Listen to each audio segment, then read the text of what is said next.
Okay, this is Momodora III. Obviously the third game in the Momodora series. I'm gonna go ahead and load up this file here. Well, actually, let's go ahead and take a quick look at the options. You can change the size of the window, or you can go full screen as well, I believe. There's some things you can turn off if you don't like. You configure the controls, you just input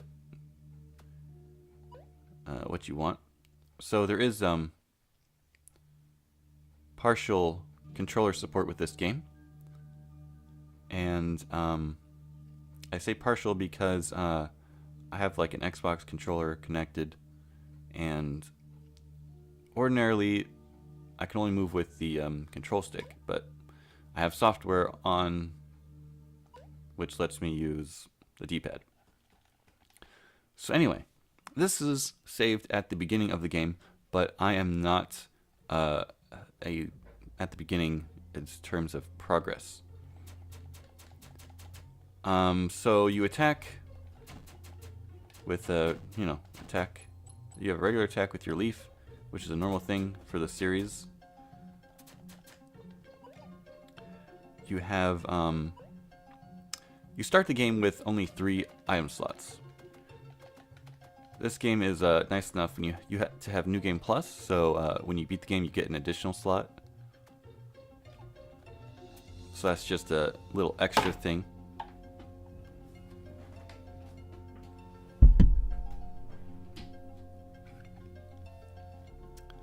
These bells here, you press up to save or warp to other areas that you've been to.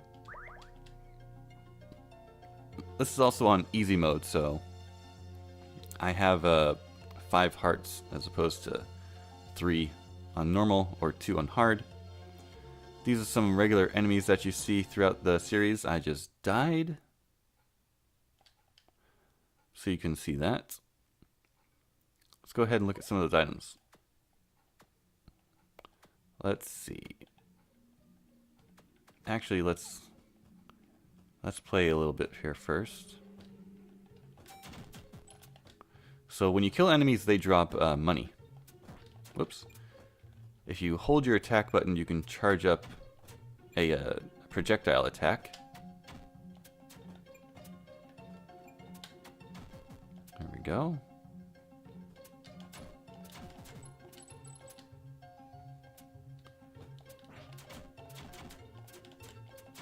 So the story here is there's some evil afoot, and you're a shrine maiden, and so you go around to banish the evil. And you can choose to play as either Momo or Dora. This is Momo, and as far as I can tell, there is no difference in the story or the gameplay who you choose to play as. It's just kind of a visual difference. So there's that.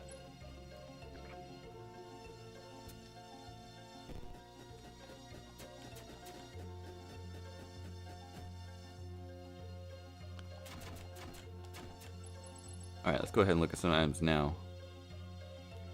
Let's see.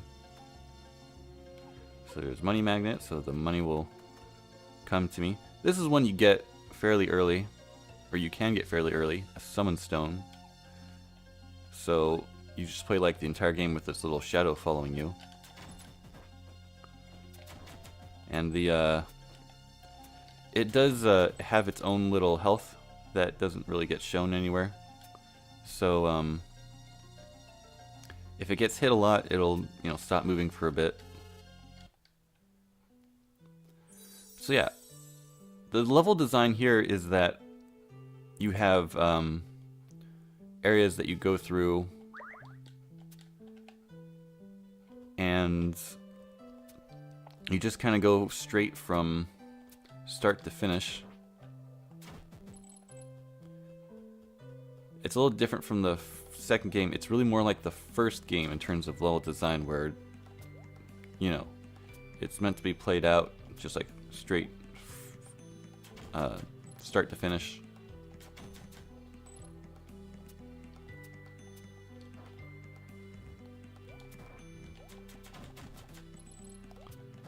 Dang, I'm getting hit a lot.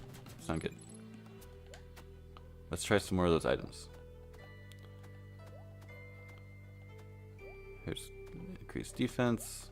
I'm going over 3, so there we go. That fairy bottle will go out now. This will heal some of my health whenever I kill an enemy. That's pretty much... And this one will change my charge attack to that.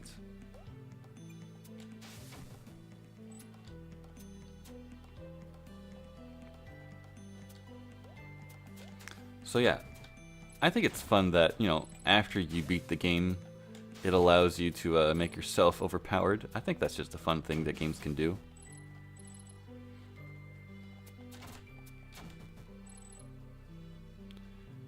Of course, I have way more money than I ever need right now. Whoa. Oh. Not playing too good right now.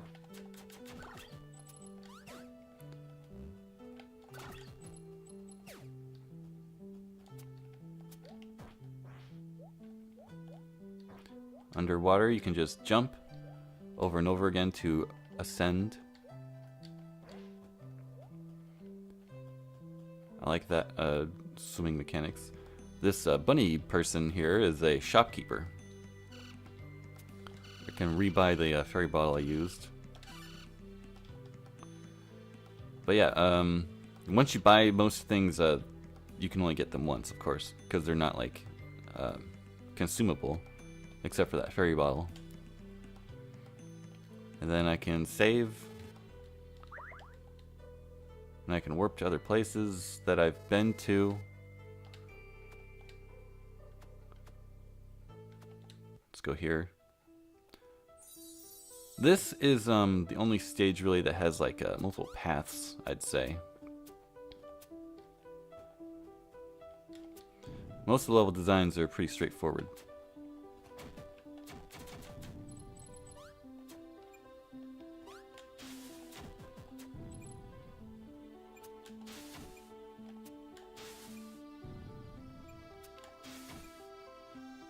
Let's see, what else is there to say about it? This guy doesn't die.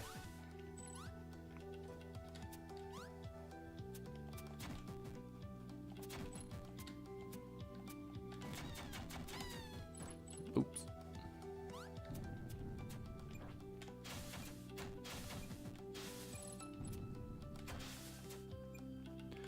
There are the items that you get for equipping are either bought at shops or found out in like secret areas, you know?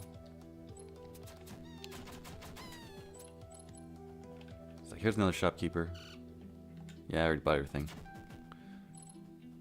So yeah, I can either go up or I can go left. As you can see, there's a very difficult path this way.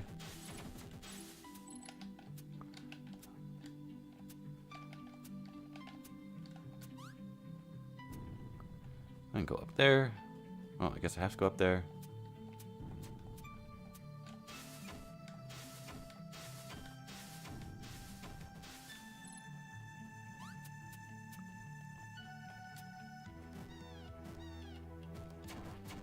Oop.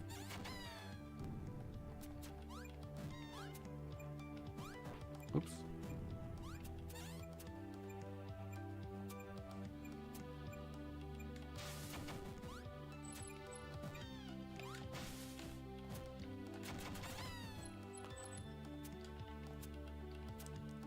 Yeah, I'm not really talking too much right now. I guess that's pretty much the gist of the game.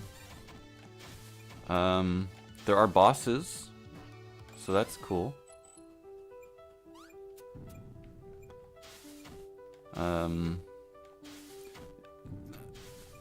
There are other people that you meet throughout the game, like this. They you can talk to them. They don't really have a direct impact on the story, but they're there.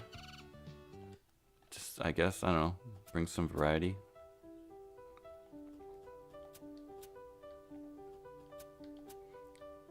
go ahead and fight this boss here.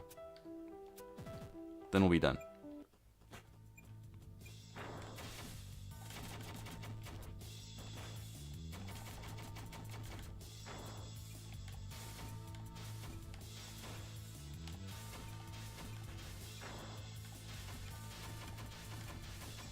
Oops. Maybe hard to tell,